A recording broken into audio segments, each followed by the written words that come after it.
Hello everyone, welcome back to this channel. आशा करती हूँ कि आप सब लोग बहुत ही अच्छे होंगे। आज मैं सी यू माई किंग का पार्ट 6 को हिंदी में एक्सप्लेन करूंगी। लास्ट वीडियो में मैंने आपसे कहा था कि नार्सिस ली के परफॉर्मेंस के लिए कोलोसियम में अप्रूव लेने के लिए जाता है। यहाँ से स्टोरी को आगे कंटिन्यू करते हैं। नार्सिस को अप्रूवल मिल जाता है। इसके बाद सीन शिफ्ट होता है कोलोसियम के ऊपर। अभी ली और मेहमीज स्टेज के ऊपर थे। वो दोनों परफॉर्म करने लगते हैं। ली का परफॉर्मेंस देख के वहाँ पे मौजूद ऑडियंस पूरी तरह से हैरान हो जाते हैं, क्योंकि उसका परफॉर्मेंस बहुत ही ज्यादा बुरा था। एक पर्सन गुस्से से उसके ऊपर एग थ्रो करता है, पर मेहमीस उस एग को पकड़ लेता है न वापस उसी पर्सन के ऊपर फेंक देता है। इधर नार्सिस उसका परफॉर्मेंस देख के हंसने लगता है। एक लेडी उसे पूछती है, एक लड़का तुम्हारे बारे में आज पूछताछ कर रहा था। हमने उसे सोचने पे मजबूर कर दिया कि तुम एक ऑर्डिनरी मर्चेंट हो। क्या हमें उसके बारे में चेक करने की जरूरत है? पर नार्सिस कहता है नहीं, क्योंकि मुझे पता है कि वो कौन है। तभी ली और मेहमीस का परफॉर्मेंस खत्म हो जाता है। मेहमीस अभी गुस्से में था, क्योंकि उसे भी यहाँ पे डांस करना पड़ रहा था। उन्हें देख कर नार्सिस सोच रहा होता है, वो सच में बहुत इंटरेस्टिंग है। कुछ देर के बाद हमें दिखाया जाता है नार्सिस ली को पेमेंट कर रहा होता है। नार्सिस कहता है, मिस ली नहीं मिस्टर ली, तुम ये पैसे रख सकते हो क्योंकि ये तुम्हारा अधिकार है, बाकी मैं संभाल लूंगा। तभी मेहमीस पीछे से उसके सर पे वार करता है और गुस्से से कहता है, अपने काम से काम रखो। ली परेशान होकर सोचने लगता है, उसने उसे इतने जोरों से हिट किया है, ऐसा लग रहा है इसके पीछे जरूर कोई उसका पर्सनल रीजन होगा। मेहमीस उसके बॉडी को ठिकाने लगा देता है। देन वो ली से कहता है, चलो चलते हैं, हमारा ऑपरेशन अभी शुरू होता है। देन वो दोनों कोलोसियम के अंदर जाने लगते हैं। मेहमीस ने नार्सिस को एक कॉर्नर में बंदी बना के छोड़ दिया था। कोलोसियम के अंदर सिक्योरिटी बहुत ही ज्यादा टाइट था। ली सोचने लगता है, जैसा कि मैंने एक्सपेक्ट किया था, गार्ड बनने का प्रिटेंड करने से कोई फायदा नहीं होगा। तभी एक गार्ड चिल्लाते हुए कहता है, तुम इवीज से हो ना, तुम इधर उधर क्यों मंडरा रहे हो? तुम यहाँ पे किसके साथ आए हो? ली कहता है, मिस्टर नार्सिस बाथरूम गए हुए हैं, इसीलिए उन्होंने हमसे कहा कि वीआईपी रूम जाके ड्रिंक करने के लिए। ये सुन के वो गार्ड उन्हें ऊपर से नीचे घूरने लगता है। देन वो उनसे कहता है, इस तरफ आओ, तुम थोड़ा लेट हो। ये सुन के वो दोनों खुश हो जाते हैं, क्योंकि वो दोनों अंदर जाने में कामयाब हो गए थे। वो गार्ड उन्हें कहीं सुनसान जगह पे ले जा रहा था। मेहमीस इशारा से ली से कहता है, कुछ तो गड़बड़ जरूर है, यहाँ पे कोई भी नहीं है। तभी सडनली वो गार्ड मेहमीस के करीब जाता है और कहता है, तुम इतने बुरे भी नहीं हो। देन वो मेहमीस को टच करते हुए कहता है, तुम उसे जाने दो और तुम मेरे साथ रहो। मेहमीस उसे दूर धक्का दे देता है। वो पर्सन गुस्से से अपना तलवार निकालने लगता है, पर तभी ली उसके सर पे वार करता है।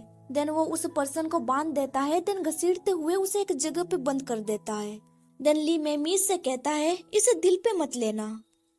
पर मेहमीस कोई भी रिप्लाई नहीं देता है। ली सोचने लगता है, शायद वो उसके टच से बहुत ही ज्यादा गुस्सा हो गया है, पर अभी समय नहीं है गुस्सा दिखाने का। पर तभी वो नोटिस करता है कि वो बहुत ही ज्यादा घबराया हुआ था।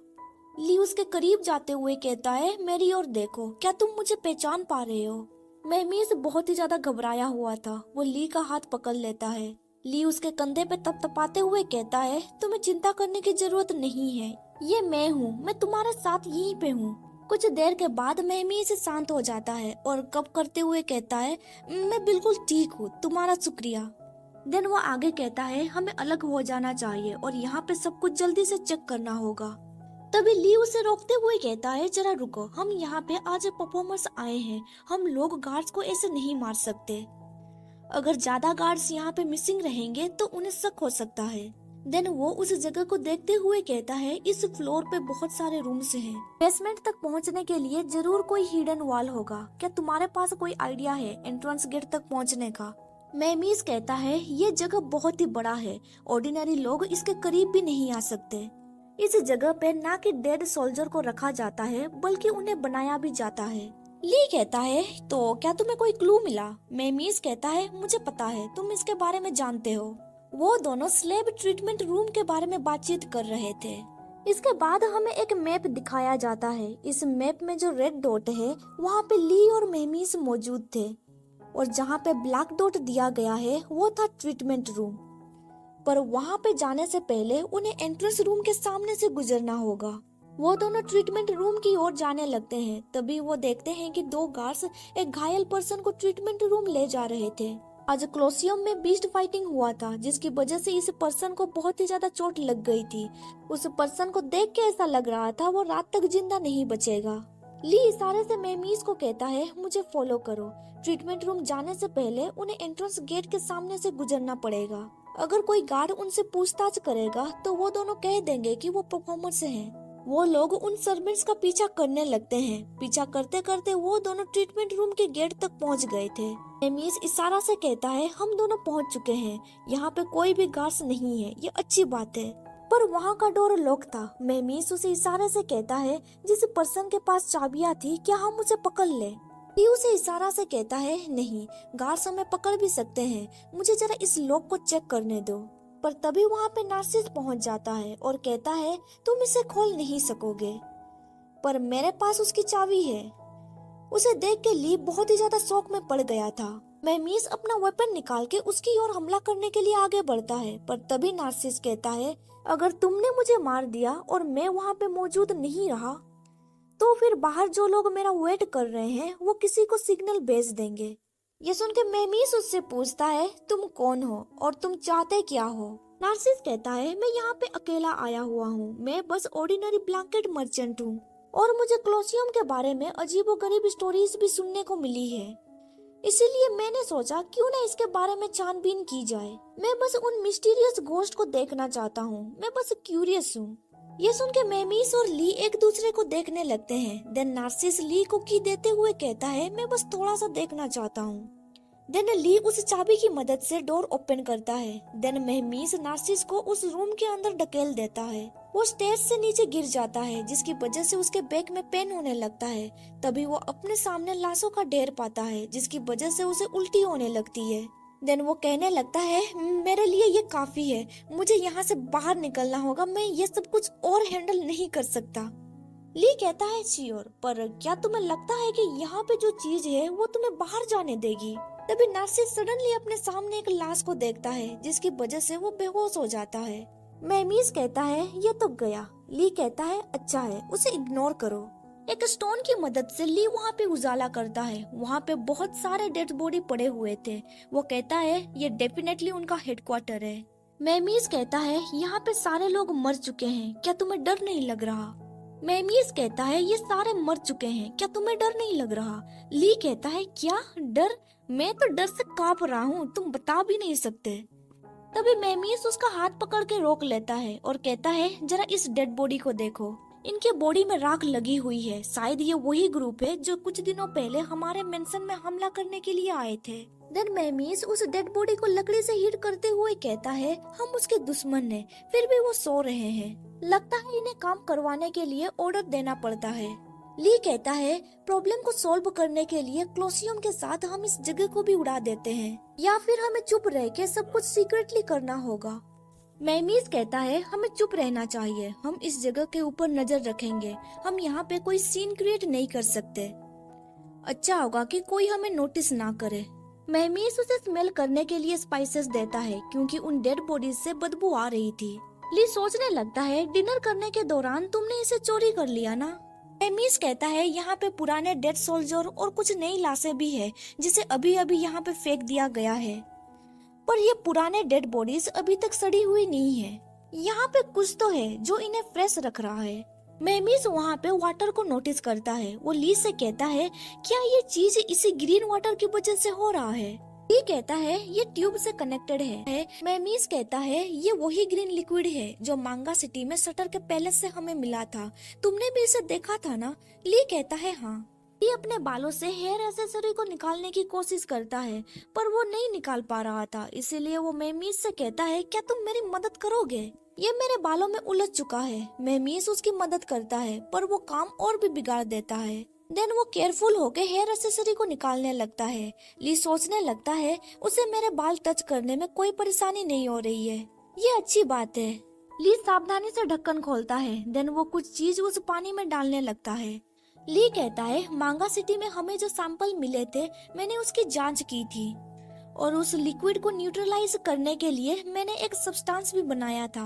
वो ग्रीन कलर का लिक्विड धीरे धीरे ब्लैक कलर में बदलने लगता है, जिसकी वजह से वो डेड बॉडीज की भी कलर चेंज होने लगती है। इसका मतलब ये हुआ कि ये डेड सोल्जर हमेशा के लिए शांत हो चुके हैं।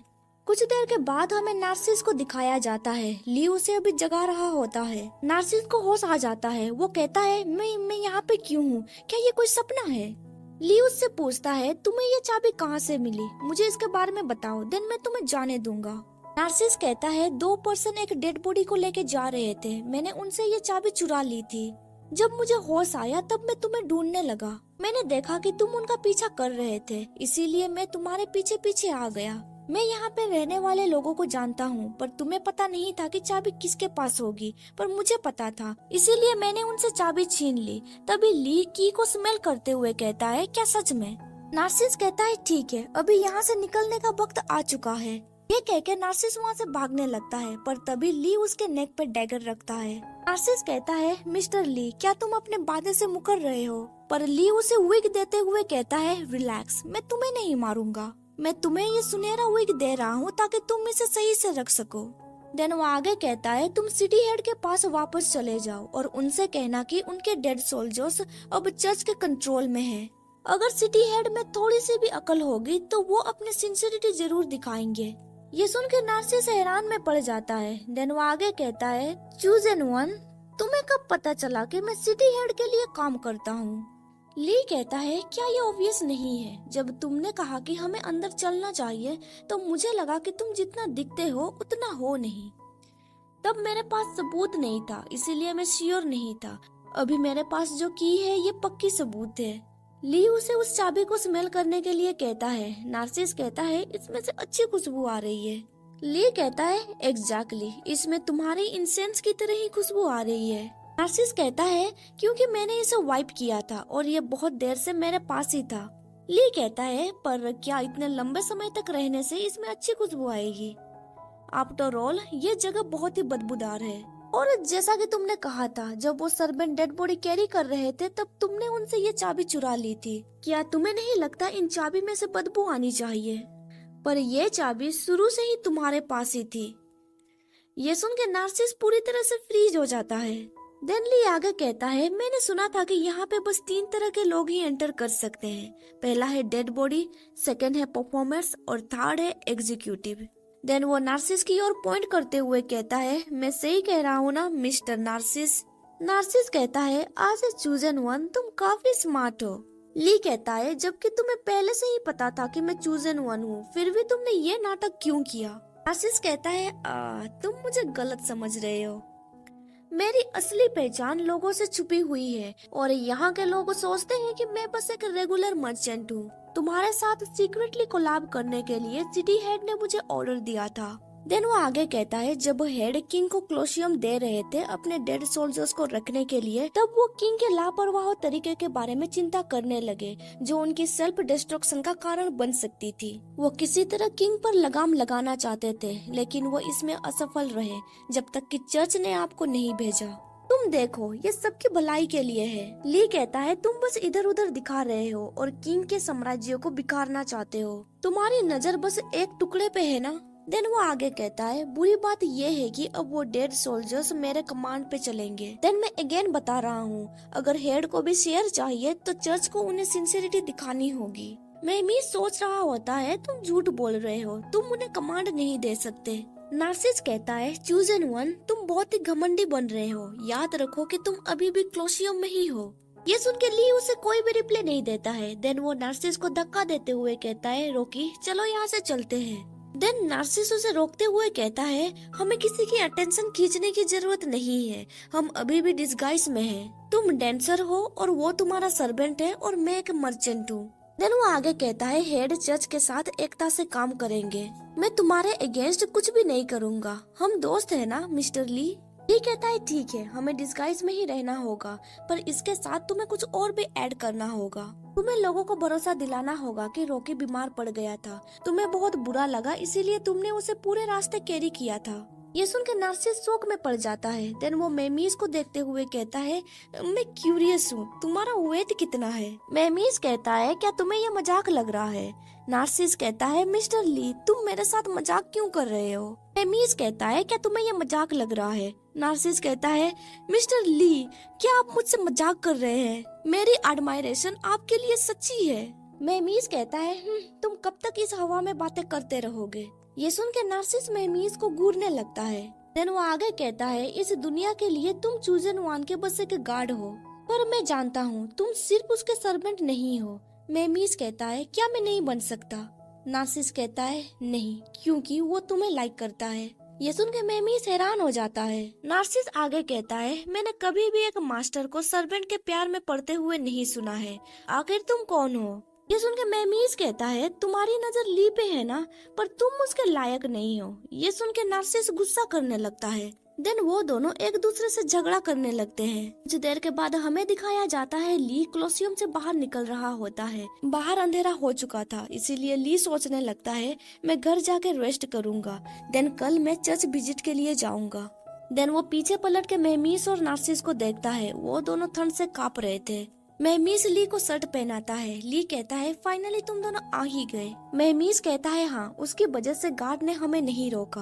नार्सिस कहता है, मिस्टर ली, मुझे लगता है हमें यहाँ पे अलग होना होगा, पर मुझे ये दिन याद रहेगा। ये सुन के ली और मेमीज उसे जाने के लिए कहते हैं। इससे नार्सिस बहुत ही ज्यादा शौक में पड़ जाता है और वो कहता है, मेरा दिल टूट गया। कोलोसियम से निकलने के बाद तुम जल्दी एक्ट करने लगे। वो वहाँ से जा ही रहा होता है, पर तभी वो ली के करीब जाके उसे ब्लैंकेट से कवर करते हुए कहता है, मैं तुम्हें कुछ बताना भूल गया। देन वो उसके ईयर में कहता है, चर्च से सावधान रहना। ये सुन के ली बहुत ही ज्यादा हैरान में पड़ जाता है। देन वो वहाँ से जाते हुए सोचने लगता है, वो चर्च था जिसने तुम्हारा प्लान हेड तक पहुँचाई थी। उसके जाने के बाद मेमीज तुरंत उसका ब्लैंकेट निकाल के दूर फेंक देता है। इसके बाद हमें नेक्स्ट डे सुबह का सीन दिखाया जाता है। अभी ली नींद से जाग चुका था। वो जब उठ जाता है, वो देखता है कि रॉकी वहाँ पे नहीं था। वो सोचने लगता है, आखिर वो कहाँ चला गया। तभी उसके कमरे में कोई आ जाता है। ली कहता है, वहाँ पे कौन है? इसके बाद सीन शिफ्ट होता है सीक्रेट बेस पे, जहाँ पे मेहमीज वी के साथ था। मेहमीज कहता है, क्या ईवी का पैकेज आ गया? वी कहता है, हाँ। देन वो आगे कहता है, मैंने काम खराब कर दिया, मुझे उस मर्चेंट की डिटेल्स सही से नहीं मिली। मेहमीज कहता है, हाँ, तुमने काम खराब तो कर दिया था, पर तुम्हारे पास वक्त भी कम था, पर कोई बात नहीं, हमें ज्यादा नुकसान नहीं हुआ था। ये तुम्हारी पहली गलती थी, इसीलिए मैं तुम्हारी 1 महीने की सैलरी काट रहा हूँ। अगली बार ऐसा नहीं होना चाहिए। वी कहता है, ठीक है, पर कुछ तो गड़बड़ था। काउंटर मूवमेंट बहुत चालाकी से की गई थी। ऐसा लग रहा था जैसे कि वो मेरे हर मूव को जानता था। ये सुन के मेहमीज कहता है, जासूसी करने की कला तुमने अपने पिता विलवेट से सीखा है ना? ये कहता है, हाँ, जब तुम्हारी मॉम इवीज में शादी करने वाली थी, तब ट्रैवलिंग के दौरान वो शैडो गार्ड बन के गए थे। मेहमीज कहता है, मेरी मदर का होम टाउन वो आदिना से है ना? वी कहता है, हाँ, पर मर्चेंट ने ली को चर्च को लेकर चेतावनी दी थी, हमें इसके बारे में क्या करना चाहिए? मेहमीज कहता है, कुछ भी नहीं, हम चर्च से कभी भी ऑफ गार्ड नहीं रह सकते। चर्च के खिलाफ हम जो तैयारी कर रहे हैं वो कैसी चल रही है? वी कहता है, अभी तक हमने आधा रास्ता तय किया है। मेहमीज कहता है, कोई भी एक्शन करने से पहले तुम रेडी होके रहना, और तुम उस मर्चेंट लड़के को दूसरे गार्ड के ऊपर छोड़ दो, मैं ली के ऊपर नजर रख लूंगा। तभी एक गार्ड भागते हुए उनके पास पहुंचता है और कहता है, अभी अभी चर्च से एक गार्ड आया था, उसने कहा कि अर्जेंट मैटर है, इसीलिए वो ली को लेकर चला गया। ली ने मुझे सिग्नल दिया आपको इसके बारे में इन्फॉर्म करने के लिए। ये सुन के वो दोनों हैरान हो जाते हैं और मेहमीज कहता है, क्या? मेहमीज सोचने लगता है, जब मैं उसके साथ नहीं था, क्या तभी उसके साथ ये सब कुछ होना था? पता नहीं क्यों मुझे बुरे फीलिंग्स आ रहे हैं। इसके बाद सीन शिफ्ट होता है ली के ऊपर। ली कहता है, हाई प्रीस्ट, आप इतने जल्दी में क्यों थे? मुझे अपने कपड़े बदलने में या फिर अपने गार्ड्स को बुलाने का समय भी नहीं मिला। ली सोच रहा होता है, शांत हो जाओ, मैंने अपना सीक्रेट हथियार और एक पॉइजन बगल में छिपा के रखा है। ये सुन के प्रीस्ट अपने गार्ड से कहता है, तुम लोग चूजन वन को इतना डिसरेस्पेक्ट कैसे दिखा सकते हो? ये सुन के ली सोचने लगता है, अब अपनी एक्टिंग बंद करो। देन प्रीस्ट ली से कहता है, प्लीज तुम ज्यादा अपसेट मत हो, हमें तुम्हारे बारे में एक दिन अपडेट नहीं मिला था, इसीलिए हमने जल्दी से तुम्हें यहाँ पे बुला लिया, जबकि अब तुम यहाँ पे हो। क्या तुमने प्रॉब्लम को फिक्स कर दिया? ली कहता है मैंने बस उन डेड सोल्जर्स को रोक दिया है। अगर किंग को पता चल गया तो वो जल्दी से इसके ऊपर कार्रवाई करेगा और वो डेड सोल्जर फिर से हलचल मचाने लगेंगे। इसीलिए मुझे उनके ऊपर नजर रखने के लिए नियमित रूप से जांच पे जाना चाहिए। ली उसे ये सब इसीलिए बता रहा था ताकि प्रीस्ट उसकी बातों की वैल्यू को समझे। प्रीस्ट उसे कहता है अब बातें बहुत हो गई, तुम ये पानी पी लो और रेस्ट कर लो। ली कहता है हाई प्रीस्ट आपका शुक्रिया। जब वो हाई प्रीस्ट घूम जाता है ली उस पानी को फेंक देता है। हाई प्रीस्ट कहता है प्लान के मुताबिक अभी तुम्हारा नेक्स्ट स्टेप होगा किंग को रिप्लेस करना और ईवीज के लिए एक सिंबल बनना। ली पूछता है क्या किंग से मिलने के लिए हम उसके पैलेस जाने वाले हैं। हाई प्रीस्ट कहता है पर उससे पहले तुम्हें एक काम करना होगा। ये सुनकर ली सोचने लगता है क्या और एक काम, तुम मुझे कुछ देर के लिए ब्रेक क्यों नहीं दे देते। प्रीस्ट कहता है लास्ट सेकंड पे मैं नहीं चाहता हूँ कि सिटी हेड हमारा कांटा बने, इसीलिए हमने एक सोल्यूशन फिगर आउट किया है। तुम्हें फिर से डोर ऑफ लिसनिंग पे जाना होगा और उस डिवाइन वाटर को लेके आना होगा और तुम्हें इस वाटर को सिटी हेड को पिलाना होगा। इसके बाद सिटी हेड को चर्च के ऊपर पूरा भरोसा होने लगेगा। ये सुनकर ली सोचने लगता है क्या मुझे उस डोर ऑफ लिसनिंग पे फिर से जाना होगा। वो अभी पानी पीने का नाटक कर रहा होता है। प्रीस्ट कहता है वो डिवाइन वाटर सिर्फ तुम्हें डोर ऑफ लिसनिंग पे ही मिलेगा, सिर्फ तुम ही उस वाटर को एक्सट्रैक्ट कर सकते हो, इसीलिए हम चाहते हैं कि तुम फिर से डोर ऑफ लिसनिंग पे जाओ। ली सोचने लगता है पर असुल्पा को डायरेक्टली ब्रेन वॉश किया जा सकता है ना। अगर ये सचमुच काम कर जाती तो अब तक तुम लोगों ने किस चीज का वेट किया। अगर तुम वाटर ले जा नहीं सकते तो फिर तुम असुल्पा को अंदर बुला तो सकते हो ना। अभी ली को याद आता है नार्सिस ने उससे कहा था चर्च से अवेयर रहने के लिए। ली सोचने लगता है कुछ तो सही नहीं है, मुझे आगे नहीं बढ़ना चाहिए। इसीलिए ली कहता है पर सबसे पहले मुझे थोड़ा रेस्ट करने की जरूरत है क्योंकि ट्रिप के दौरान मैं बहुत थक चुका हूँ। हाई प्रीस्ट कहता है ठीक है तुम जा सकते हो, पर तभी कोई ली को पीछे से हिट करता है जिसकी वजह से ली बेहोश हो जाता है। हाई प्रीस्ट कहता है तुम्हें डोर ऑफ लिसनिंग पे जाना ही होगा, चाहे तुम इसे पसंद करो या ना करो, हमारे लिए ये तुम्हारा आखिरी वैल्यू है। इसके बाद सीन शिफ्ट होता है मेमीज के ऊपर। अभी वो ली से मिलने के लिए चर्च आया हुआ था पर एक गार्ड उसे अंदर जाने से मना कर देता है। मेमीज कहता है मैं चूजन वन का पर्सनल गार्ड हूँ। वो गार्ड कहता है मुझे पता है पर अभी चूजन वन हाई प्रीस्ट के साथ कुछ इम्पोर्टेंट डिस्कस कर रहे हैं। वो आज यहीं पे डिनर करेगा इसीलिए तुम्हें यहाँ से जाना चाहिए। मेमीज कहता है ठीक है। ये कह के वो वहाँ से जाने लगता है पर वो गार्ड पीछे से उसके ऊपर हमला करने की कोशिश करता है। मेमीज तुरंत उसका गर्दन दबोच लेता है और कहता है उसके साथ क्या हुआ है। तभी वहाँ पे बहुत सारे गार्ड उसके ऊपर एरो पॉइंट करते हैं पर मेहमीज उनके एरो से बच जाता है। वो सोचने लगता है ये वर्स्ट केस सिनारियो है। वो लोग फिर से उसके ऊपर शूट करने ही वाले थे पर तभी एक पर्सन उसे काट के अंदर खींच लेता है। काट के अंदर एक लड़की ने उसके नेक के पास डैगर रखा हुआ था। मेहमीज कहता है तुम ये क्या कर रहे हो। ये सुन के नार्सिस कहता है अपनी एक्साइटमेंट बचा के रखो, मैं सीधे मुद्दे पे आता हूँ। मिस्टर ली इस बिल्डिंग को छोड़ के जा चुका है, अभी एग्जैक्टली वो कहाँ पे है इसके बारे में तुम्हारे आदमी जरूर तुम्हें बता ही देंगे। देन वो आगे कहता है किंग मेहमीज तब तक हम एक डील करते हैं जो हम दोनों के लिए बेनिफिशियल होगा। ये सुन के मेहमीज हैरान में पड़ जाता है। वो तुरंत उसके गार्ड्स को हिट करता है। देन वो उसका गला दबाते हुए कहता है तुम कौन हो। इसके बाद हमें एक फ्लैशबैक दिखाया जाता है। अभी नार्सिस किसी को लेटर लिख रहा होता है। वो लेटर पे लिखता है डियर एलेक्स, बहुत लंबे समय के बाद मैं तुम्हें लेटर लिख रहा हूँ। कल मैं एक पर्सन से मिला था जिसे देख के मुझे तुम्हारी बहुत याद आने लगी। उसका स्किन गोरा था और उसके लाइट गोल्डन कलर के हेयर्स थे। इसके अलावा उसकी आंखें देख के मुझे तुम्हारी याद सताने लगी। मैंने उसे काइंडली ट्रीट किया और इवेंचुअली हम दोनों दोस्त बन गए। मुझे बिलीव है कि वो तुम्हारा भी दोस्त जरूर बनेगा। तभी कोई डोर नॉक करते हुए कहता है नार्सिस सिटी हेड तुम्हें बुला रहे हैं। ये सुन के नार्सिस तुरंत लेटर को लिख के खत्म करता है। देन वो उस लेटर को ड्रॉ के अंदर रख देता है। ड्रॉ के अंदर हम लोग देख पाते हैं कि उसने बहुत सारे लेटर्स एलेक्स को लिखे हैं पर उसने कभी भी उन लेटर को भेजा नहीं है। उसने लेटर के अंत में लिखा था डियर फ्रेंड तुम बहुत दूर रहते हो, प्लीज सेफ रहना, मैं तुम्हारा रिटर्न होने का वेट और नहीं कर सकता। इसके बाद सीन शिफ्ट होता है। अभी नार्सिस सिटी हेड के साथ था। असुल्पा कहता है चूजन वन ने कहा कि मुझे चर्च को सिंसियरिटी दिखाना चाहिए। देन वो वाटर को ड्रिंक करते हुए कहता है तुम्हें क्या लगता है क्या हमें उसे मार देना चाहिए। ये सुन के नार्सिस कहता है फादर आप बहुत ही ज्यादा समझदार हैं। उसे मारने का मतलब ये होगा कि हम चर्च के एक हाथ को काट रहे हैं। क्योंकि चर्च पहले से ही किंग के साथ मतभेद में थे, इसीलिए उनकी शक्ति कमजोर होने से याजू के लिए सत्ता संभालना आसान हो जाएगा। लेकिन अजुल्फा पूछता है, तुम्हारे दिमाग में क्या चल रहा है? नार्सिस कहता है, चूजन वन को मारने के बजाय बेटर होगा कि किंग को मारा जाए। ये सुन के अजुल्फा कुछ ठीक से समझ नहीं पाता है। नार्सिस कहता है, चूजन वन को मारने से चर्च के लोग भड़क जाएंगे और शायद वो किंग के साथ मिलकर आपके अगेंस्ट फाइट करने लगेंगे।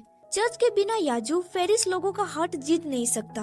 हमें बस चर्च को कमजोर करना है।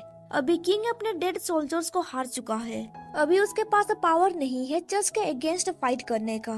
चर्च का चूजन वन के बारे में हमें सूचित करना याजू के एरिया में कदम रखने के प्रति हमारी सहनशीलता की परीक्षा लेना है। इससे पता चलता है कि वो चूजन वन चर्च का सिर्फ एक मोहरा है और उसका कोई वास्तविक मूल्य नहीं है। पर मैंने जो देखा उसके अनुसार चूजन वन का कुछ अलग ही मकसद है और वो आसानी से चर्च से प्रभावित नहीं होता है। उसके जिंदा रहने से ही चर्च में फ्यूचर में अशांति बनी रहेगी, जो कि हम चाहते भी है। इसके अलावा एक न्यू बीस्ट को बस में करना हमेशा आसान होता है। संकट में सहायता करने से ही वफादारी मिलती है। अब उसकी मदद करने का मतलब है कि वो याजू का बहुत बड़ा एहसानमंद होगा। क्योंकि हम एहसान बढ़ा रहे हैं, क्यों ना हम इसे सिग्निफिकेंट बनाएं। मुझे पता चला है कि किंग और चूजन वन के बीच बहुत गहरी दुश्मन है। हम किंग का सर चूजन वन को वेट में देंगे। इससे हमारी ईमानदारी का एक बड़ा संकेत मिलेगा। देन वो आगे कहता है, इसीलिए किंग को मारना ही चूजन वन का हिंट है, जिसे वो मेरे जरिए आप तक पहुंचाना चाहता है। ये सुन के अजुल्फा कहता है, अडॉप्टेड सन होने के नाते तुम मुझे बहुत ही ज्यादा प्राइड महसूस करवा रहे हो। नार्सिस कहता है, फादर, मुझे प्रेस करने के लिए आपका शुक्रिया। अजुल्फा कहता है, तुम मेरे स्लेव थे। मैं फेरिस जा रहा था ऑफिस का काम करने के लिए, पर तुम मेरे गार्ड के सामने भाग के आ गए। मैं तुम्हें वहीं पे जान से मार देता, पर तुम मुझसे दया की भीख मांगने लगे। तब तुम बहुत ही ज्यादा गुड लुकिंग लग रहे थे, इसीलिए मैंने तुम्हें अपने साथ रख लिया। अनएक्सपेक्टेडली इन कुछ सालों से तुम मुझे ब्रिलियंट स्ट्रेटेजी देने लगे। देन वो आगे कहता है, यहाँ पे आओ, मेरे करीब आके बैठो एंड मुझे तुम्हें देखने दो। नार्सिस उसके पास बैठ जाता है। वो कहता है, फादर, मैंने आपके लिए एक टॉप क्वालिटी का ब्लैंकेट लाया है। ये आपको रात में सोने के दौरान गर्म महसूस करवाएगी। मैं होप करता हूँ कि आपको ये पसंद आएगा। पर उस ब्लैंकेट को देख के अजुल्फा उसे दूर ढकेल देता है। नार्सिस कहता है, फादर आप। अजुल्फा कहता है, मुझे जूनिपर बिल्कुल भी पसंद नहीं है। तुम्हारी हिम्मत कैसे हुई इसके सेंट को ब्लैंकेट में इन्फ्यूज करने की? ये बहुत ही ज्यादा डिसअपॉइंटिंग है। यहाँ से चले जाओ। कुछ देर के बाद हमें दिखाया जाता है वो हंस रहा था। वो कहता है, मैंने अगेन डिजास्टर को डोज कर लिया। एक सर्वेंट उसके चीक पे मेडिसिन लगाते हुए कहती है, अगली बार होशियार बनो। जीविका चलाने के लिए तुम्हें अभी भी अपने चेहरे की जरूरत है। नार्सिस कहता है, आइक, मुझे बताओ उस बूढ़े पर्सन को क्या पसंद है, आइरिस या फिर सिनेमन? आइक कहती है, उसे सिनेमन पसंद नहीं है। ये सुन के नार्सिस कहता है, ग्रेट, अगली बार से मैं खुद को सिनेमन में डुबाऊंगा। आइकी कहता है, क्या चूजन वन ने तुमसे कहा था कि उस बूढ़े आदमी को शटर को मारने के बारे में बात बताने के लिए? नार्सिस कहता है, ऐसा बिल्कुल भी नहीं है। किंग को मारने का आइडिया मेरा है। नार्सिस कहता है, मैंने कुछ रीजंस बनाए और उस बुड्ढे ने उसे मान लिया। इतने वर्षों तक संघर्ष करने के बाद, हालांकि वो बुढ़ा हमेशा मुझे उपहास करता आया है, पर अब वो मुझ पे काफी भरोसा करता है। और अब हमारे बीच में वो चूजन वन है जो स्थिति को बदलने में सक्षम है। मैं इस चमत्कारी अवसर का लाभ कैसे ना उठाऊं? वक्त आ चुका है। इस आखिरी कदम से मेरा बदला पूरा होगा। मुझे मेरा होमलैंड मिल जाएगा और मेरा दोस्त वापस आ सकता है। तभी उनका कैरेज वी के सामने से गुजरता है। वी को देख के जो पर्सन कैरेज चला रहा था वो शौक में पड़ जाता है और कहता है, क्या वो वेला विटा है? ये सुन के नार्सिस कहता है, वो कौन है? कैरेज ड्राइवर कहता है, वो वेला विटा है, वो मेरा बैटल बडी है। उसने थर्ड प्रिंस को इवीस तक पहुंचाया था। ये कैरेज ड्राइवर असल में नार्सिस का गार्ड था। आइक बोलती है, पर डैड 20 साल गुजर चुके हैं। ये सुन के उसका फादर बोलता है, हाँ तुम सही कह रही हो, 20 साल गुजर चुके हैं, वो अभी भी यंग कैसे दिख सकता है?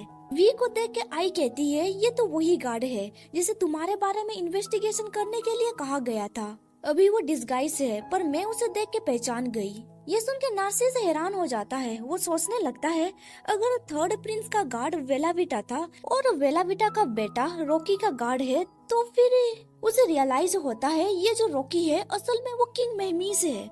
ये सोच के वो बहुत ही ज्यादा हैरान में पड़ गया था।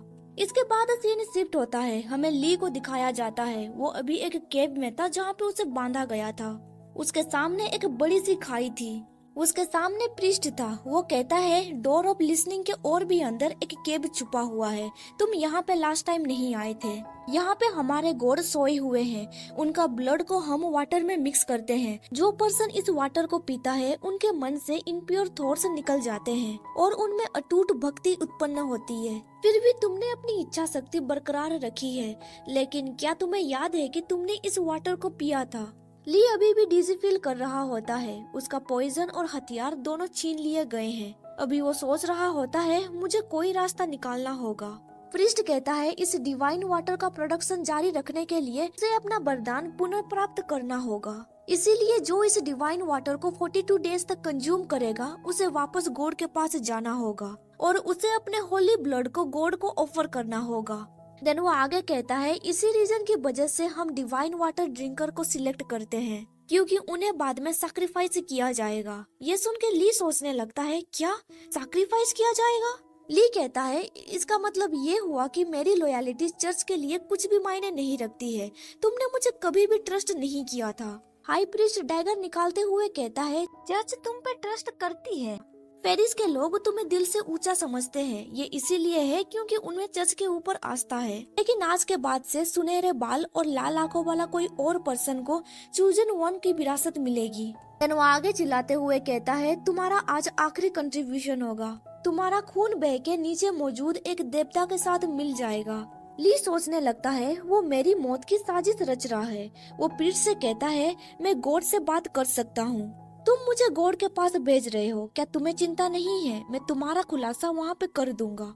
ये सुन के प्रीस्ट हंसते हुए कहता है इंसानों की सहायता करने के लिए गॉड प्रीस्ट को तब भेजती है जब उनका मन नहीं रहता है। इस तरह से हम तुम्हें उसके पास वापस लौटा रहे हैं। ये सुन के ली सोचने लगता है वो गॉड पे बिल्कुल भी भरोसा नहीं करते हैं।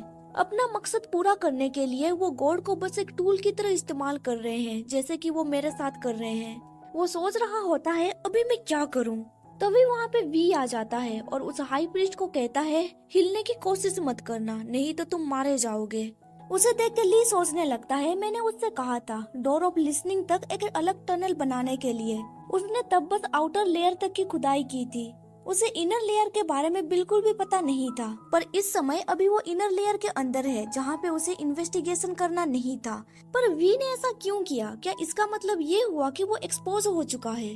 और रॉकी कहाँ पे है? वो यहाँ पे क्यों नहीं आया? क्या उसे कुछ हो गया है? वी कहता है तुम उन हाई प्रीस्ट में से हो जो फॉरेन डिप्लोमेसी और रिचुअल्स को हैंडल करता है। तुम्हारे पास 1000 स्लेव, 16 रखेल, 8000 एकड़ की जमीन और 27 मेंशंस हैं। तुम अपने प्रीशियस लाइफ को इस तरह से खोना तो नहीं चाहते होगे ना? हमें रिलीज कर दो और मैं तुम्हारी जान बख्श दूंगा। पर तभी प्रीस्ट खुद को स्टैब कर लेता है और वी को पीछे से धक्का देता है। देन चर्च के लोग वी को घेर लेते हैं। वी सोचने लगता है वो बस एक सब्स्टिट्यूट था, ये एक ट्रैप है। वो चर्च के आदमियों से बच जाता है और सोचने लगता है अभी रियल हाई प्रीस्ट कहाँ पे है। तभी रियल हाई प्रीस्ट ली को धक्का देके खाई में नीचे गिरा देता है। देन वो कहता है क्या तुम्हें लग रहा था हमें नहीं पता होगा कि रॉकी के अलावा तुम्हारे साथ कितने लोग हैं? पर अभी के लिए सबसे इम्पोर्टेंट है इस सैक्रिफाइशियल रिचुअल को पूरा करना। ली को खाई में गिरने से बचाने के लिए वी तुरंत अपने थ्रेड्स का इस्तेमाल करता है और ली को पकड़ लेता है। वी उसे खींचने ही वाला था पर तभी ली चिल्लाते हुए कहता है रुको, खींचो मत, मैं यहाँ पे फंस गया हूँ। ली सोच रहा होता है मुझे जल्दी से यहाँ से निकलना होगा, नहीं तो वी उन लोगों से लड़ नहीं पाएगा। पर जब वो ऊपर उठने की कोशिश करता है तब दीवार पे लगे चाकू से उसे चोट पहुँच जाती है, जिसकी वजह से ली को डिजी फील होने लगता है। वो सोचने लगता है इन चाकू में स्लीपिंग पोशन लगा हुआ है। तभी ली का ब्लड ड्रॉप खाई के नीचे मौजूद किसी के ऊपर गिरता है। ली को दिखाई देने लगता है कि एक रेड कलर की चीज उसकी ओर आगे बढ़ रही है। वो सोचने लगता है क्या मैं हेलुसिनेशन कर रहा हूँ? ये रेड कलर, क्या ये रॉकी के कपड़े हैं? रॉकी, क्या ये तुम हो? पर वो रॉकी नहीं बल्कि एक बहुत बड़ा स्नेक था। तभी हाई प्रीस्ट चिल्लाते हुए कहता है गॉड अब जाग चुके हैं। उस बड़े से स्नेक को देख के वी तुरंत ली को खींचने लगता है।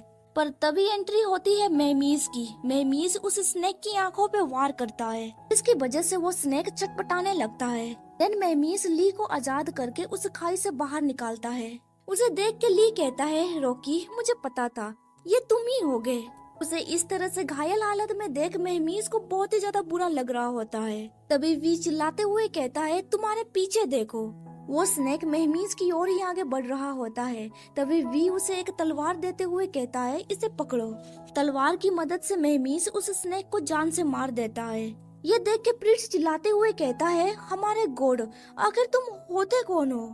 जब हाई प्रीस्ट उसे गौर से देखता है वो पूरी तरह से शौक में पड़ जाता है। उसे समझ में आ गया था कि ये और कोई नहीं बल्कि किंग महमीज है। वो कहता है, ये तुम हो ना? मैं पर तभी वी उसका माउथ को बंद कर देता है। तभी वहाँ पे महमीज के बाकी गार्ड्स भी आ जाते हैं। वी कहता है, फाइनली तुम लोग यहाँ पे आ गए। एक पर्सन महमीज के करीब जाते हुए कहता है, हीज मैजेस्टी, अभी ली कैसा है? महमीज कहता है, उसके पैरों में चोट लगी है, हमें उसके ब्लीडिंग को रोकना होगा। वो पर्सन ब्लीडिंग को रोक देता है और कहता है उसे तुरंत बैंडेज लगानी होगी। बाहर में एक कैरेज खड़ा हुआ है, वहाँ पे बैंडेज हैं। देन महमीज वी से कहता है, तुम्हारे यहाँ पे आने से पहले मैंने सब कुछ अरेंज कर दिया था। आधे घंटे के बाद ट्राइडल प्लान को शुरू कर देना। ये सुन के वी थोड़ा शौक में पड़ जाता है और कहता है, क्या ट्राइडेंट? देन वो थोड़ा परेशान होकर कहता है, हाँ ठीक है। देन महमीज ली को लेके वहाँ से जाने लगता है। वी अपने गार्ड्स को ऑर्डर देने लगता है, गंदगी को साफ करो, तुम लोग फैल जाओ और आसपास किसी भी छिपी हुई जगह की जांच करो और तुम चट्टान के नीचे जाओ और ये देखो कि उस स्नेक के बॉडी को कैसे डिस्पोज किया जा सकता है। और हाँ, पॉइजन से सावधान रहना। ली महमीज से पूछता है, आखिर ये ट्राइडेंट क्या है? महमीज कहता है, ये वी और मैंने पहले से प्लानिंग की गई सडन प्लानिंग में से लास्ट प्लानिंग का कोड नेम है। इसका इस्तेमाल इमरजेंसी सिचुएशन में किया जाता है। दूसरों के रिएक्ट करने से पहले ही हमें सब कुछ कंट्रोल में करना पड़ता है ताकि हम अपना लास्ट कदम उठा सके। हमारा पहला कदम है चर्च के जितने भी हाई रैंक ऑफिशियल्स हैं उन सबको एग्जीक्यूट करना।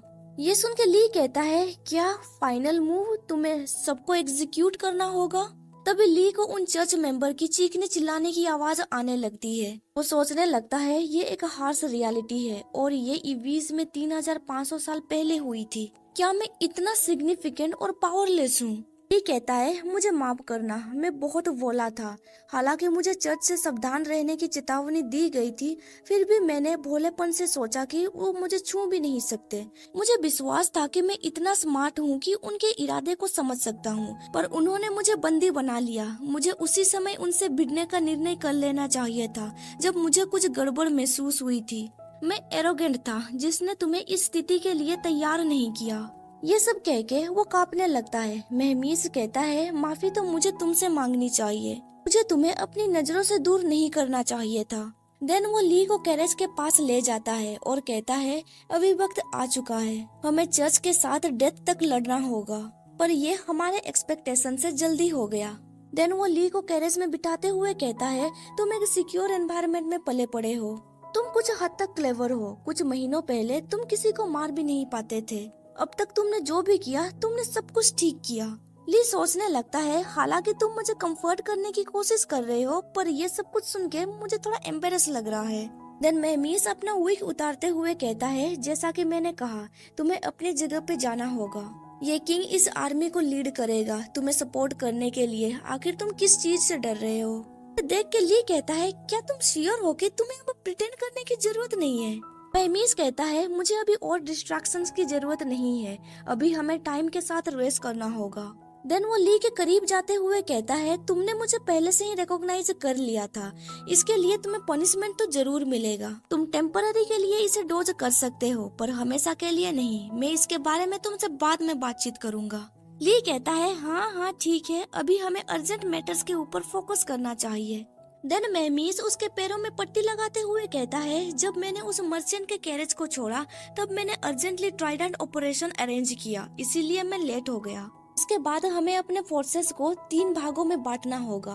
वी ने ऑलरेडी पैकेज रिसीव कर लिया है, उसे डेड सोल्जर से निपटना होगा और मैं शटर से डील करूंगा। हम तुम्हें चर्च बंद करने पर मजबूर करने वाले थे, लेकिन अब तुम बहुत ही ज्यादा घायल हो चुके हो। देन वो आगे कहता है, इसीलिए तुम्हें रेस्ट करने की जरूरत है, मैं चर्च के मामले को खुद संभाल लूंगा। ली सोचने लगता है, हालांकि वो अभी किंग है, फिर भी वो कितना जेंटल है। ली उसे कहता है, सब कुछ ठीक है, मेरा लेग इतना भी इंजर्ड नहीं है। तुम्हें बाकी के फोर्स को चर्च के अगेंस्ट लगाने की जरूरत नहीं है, तुम ये काम मुझ पे छोड़ सकते हो।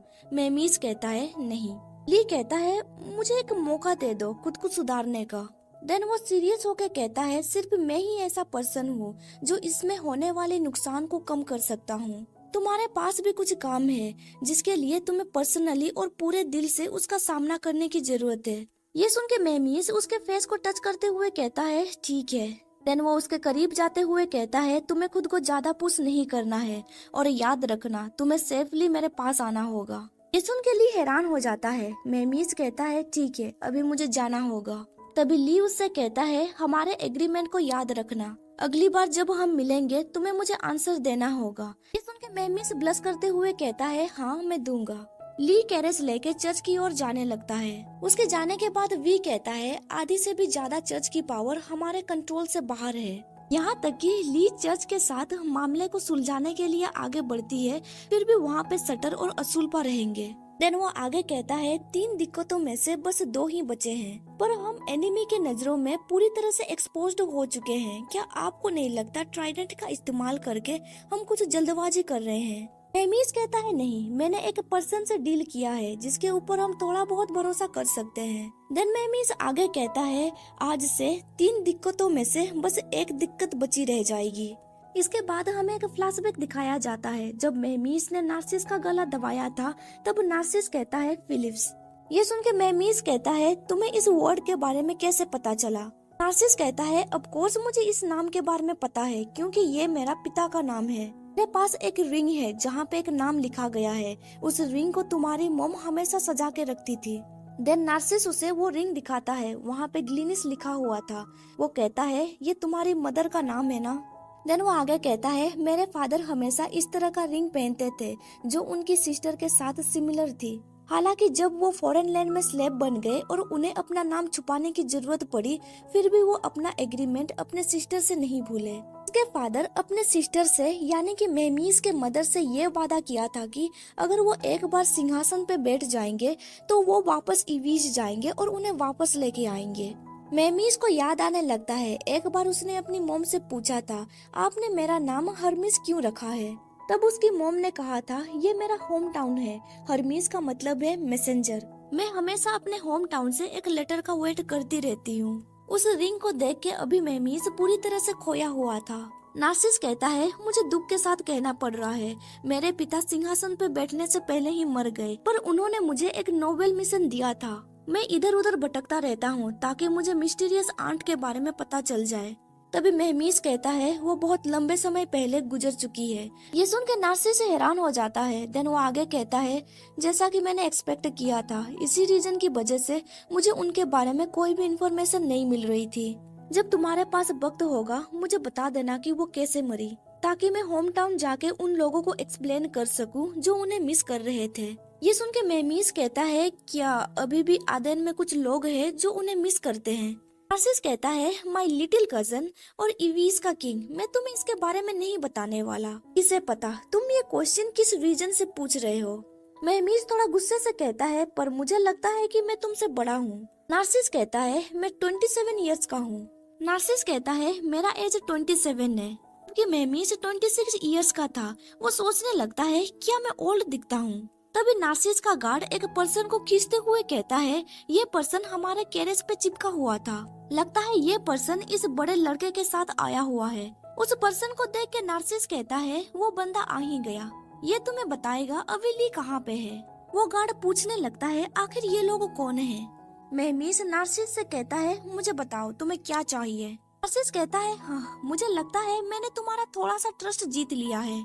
जहाँ तक डील की बात किया जाए ये बहुत ही सिंपल है। देन वो आगे कहता है तुम्हें चर्च को हैंडल करना होगा और मैं असुल्पा को हैंडल कर लूंगा। इसके बाद सीन प्रेजेंट में शिफ्ट होता है। हमें असुल्पा को दिखाया जाता है जो अभी सटर के कमरे पे गया हुआ था। यहाँ पे सीजन 1 खत्म हो जाता है। वीडियो पसंद आया तो लाइक कर दीजिए और आगे का स्टोरी जानने के लिए मेरे चैनल को सब्सक्राइब कर दीजिए और साथ ही बेल नोटिफिकेशन ऑन कर दीजिए ताकि आपको मेरा हर वीडियो का नोटिफिकेशन मिल सके। Thank you for watching my videos.